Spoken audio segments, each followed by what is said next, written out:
Inside the cabin of a business-class plane that drove quietly through the night sky of Asia to Europe, two figures who were most often the talk of the Korean entertainment world sat side by side in a window seat.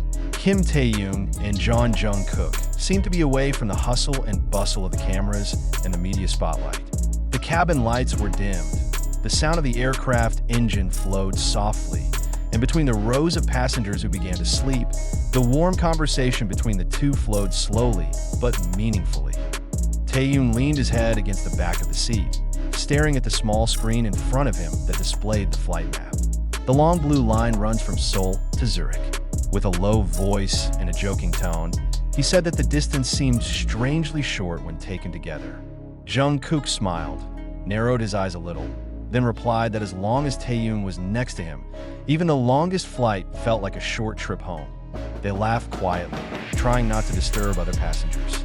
Jungkook opened the thin blanket provided by the cabin crew, draped it over Taehyung's shoulder with a reflex movement that was so natural, as if it had been done hundreds of times before. Taehyung turned his head, slightly surprised, then thanked in a gentle tone. "You're always like this," he said, half teasing. Jungkook replied briefly, "Because you always forget to take care of yourself." The conversation then turned to their schedule in Switzerland. Taehyung enthusiastically shared his desire to walk by the lake in the morning, breathe in the cool alpine air, and take analog photographs for his personal collection.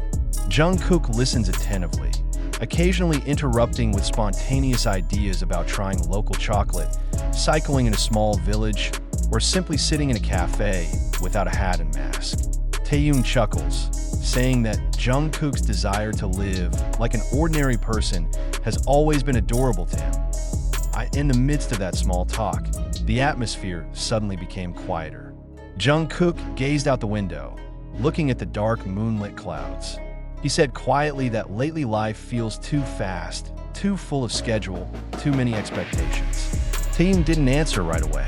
He tilted his body slightly toward Jungkook, lowered his voice, and said that he felt the same way. "Sometimes I miss the days when we were trainees, sitting on the studio floor until midnight, eating ramen cups, and dreaming without knowing how much the world will demand of us later," he said. Jungkook smiled bitterly. "But if it wasn't for all of that, maybe we wouldn't be sitting here right now," he replied. Taehyung nodded. He then patted Jungkook's arm softly, saying that no matter what happens going forward, he wants to keep walking side by side. Jungkook replied with a serious look, then said, "I never intended to go anywhere without you." The conversation sounded simple, but full of emotions.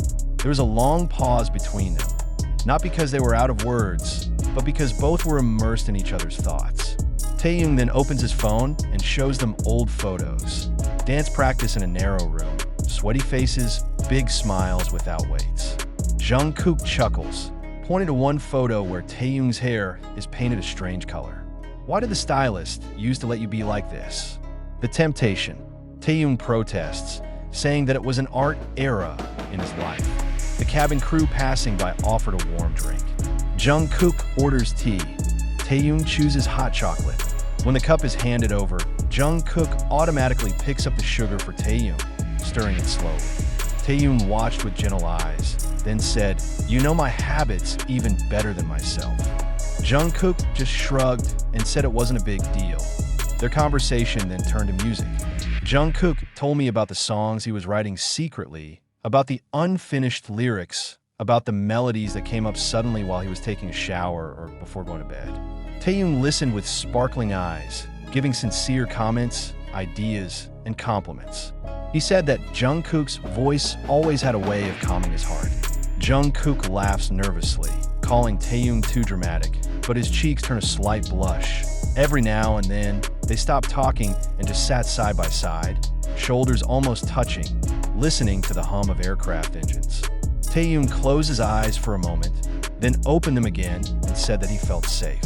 Jungkook turned his head, slightly surprised, then smiled and replied, "Because we're in the air," or "Because you're next to me?"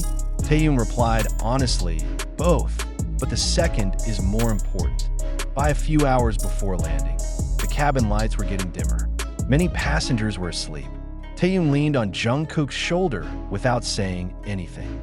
Jungkook didn't move, just adjusted the position to make it more comfortable.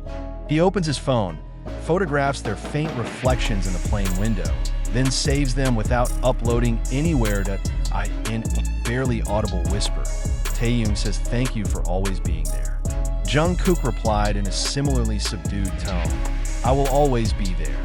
Those words were not a big promise announced to the world, but rather a silent agreement between two best friends who have gone through too much together to doubt each other.